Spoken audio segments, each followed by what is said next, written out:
So just take people with you. You don't have to decide. And if somebody says, I'm not interested in that, you're like, you're not aligned with something that's really important to me. That means I have no idea how to be friends with you.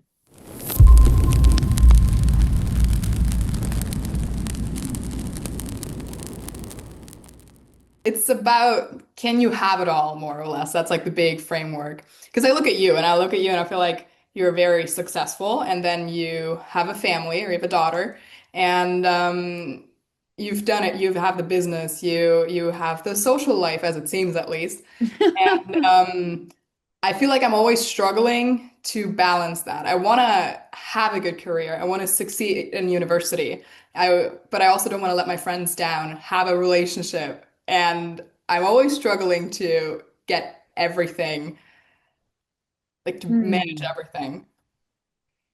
So what's the question? If that's okay, or if it's going to happen, or If what's it's possible, or if I eventually have to choose, and if it's just that's life. If you want to be successful, you'll just have to live with the fact that your friends will always fall a little short, or at least many of them.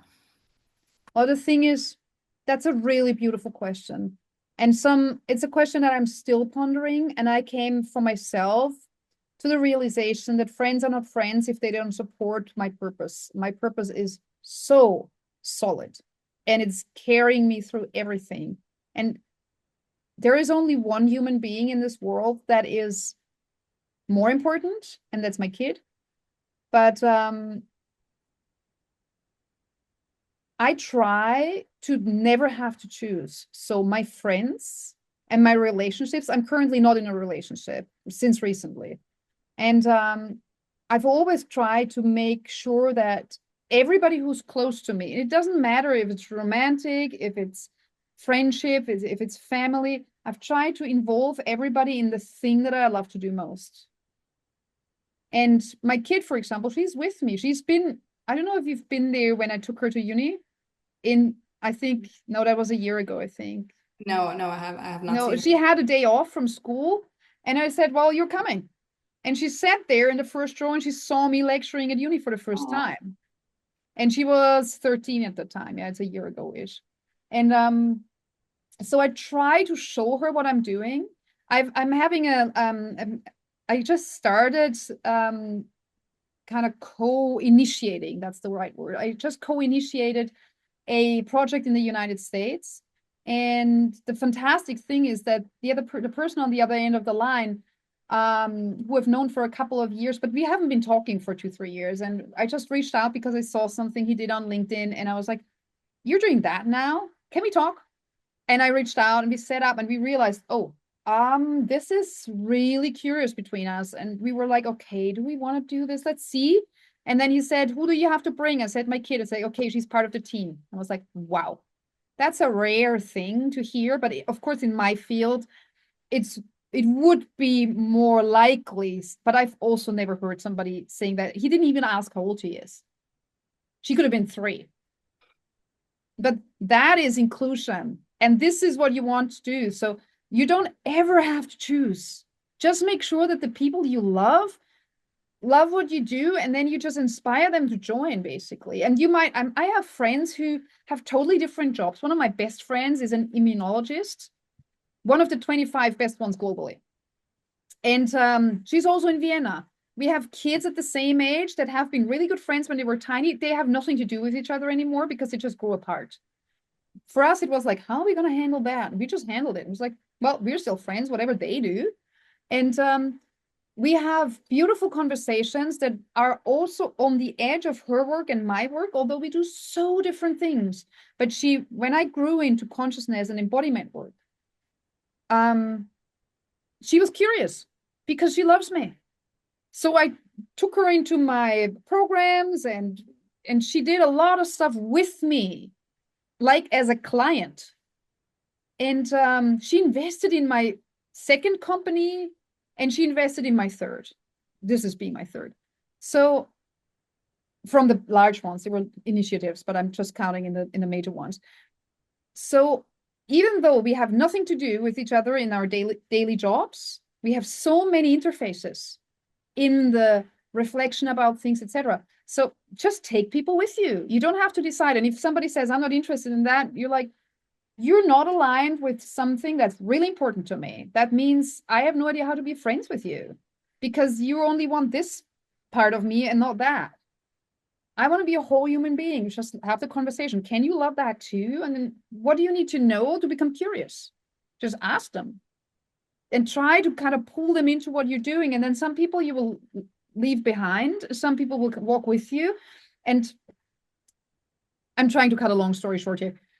I think that when we get older, we realize that we always have companionship for a while.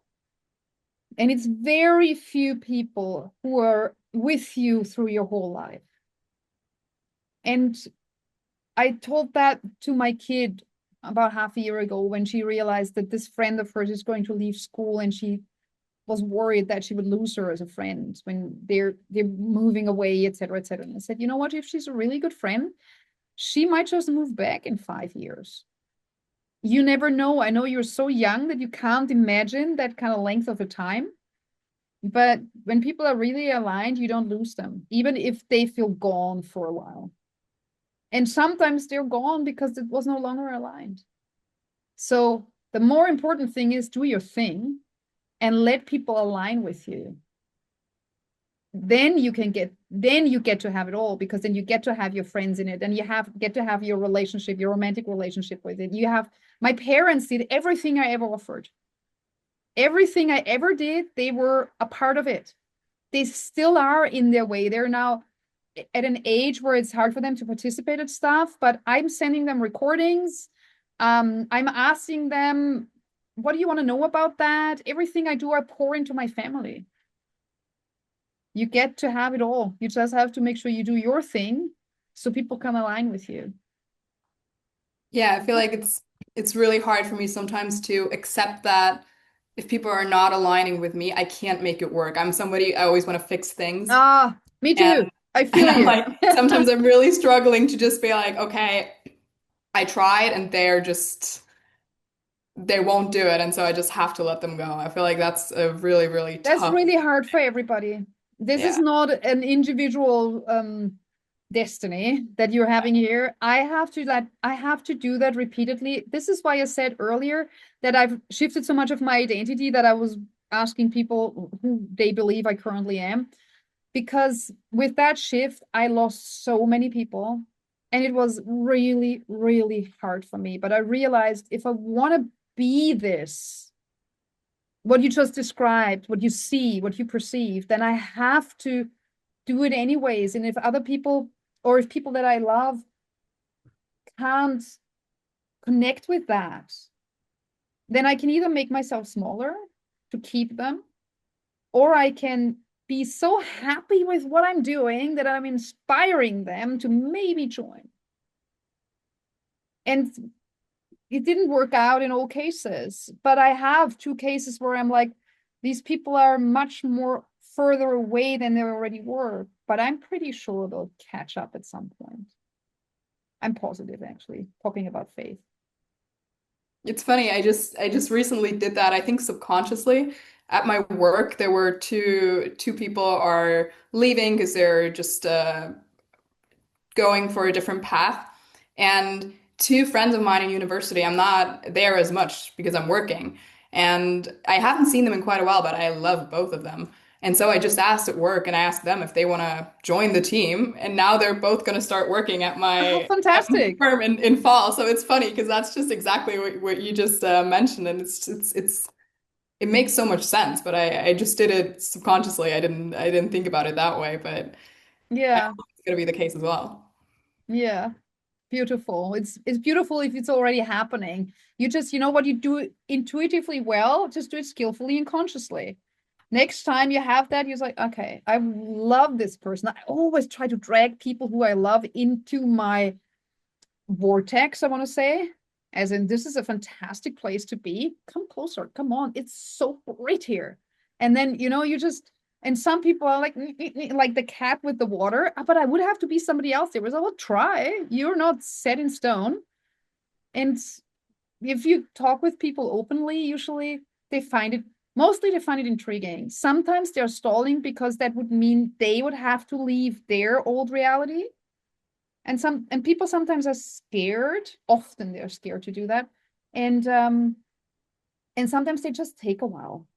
And I've realized I need to be patient. If I really love somebody, I'm just patient with them because it's not my task. I don't know the complexity of their lives. I can't ever. And sometimes they have something in the background that I can like look from afar and it's like, oh, that sounds a bit complicated, but we never know what it does in their inner world and how much they would have to shift to actually get out. So I'm just patient and I'm believing they will make their way. And there's such a strong connection between us. My cousin told me something about her kid. She's now 20. And there was something happening in our family. And I actually got scared for a moment there because she had a couple experiences that I understood were challenging. And my cousin just said to me, you know, when you've invested so much into a human being, you just have to trust eventually that it was enough. And I thought, wow, that is such a beautiful reframing of when we're scared to lose somebody. We've invested so much, we just have to trust that it's enough. And maybe it's going to be a different form of relationship than we thought. But if the connection is strong, it will find its way anyways. And sometimes letting go is not giving up. It's just, okay, I'm letting this loose so it takes its natural form.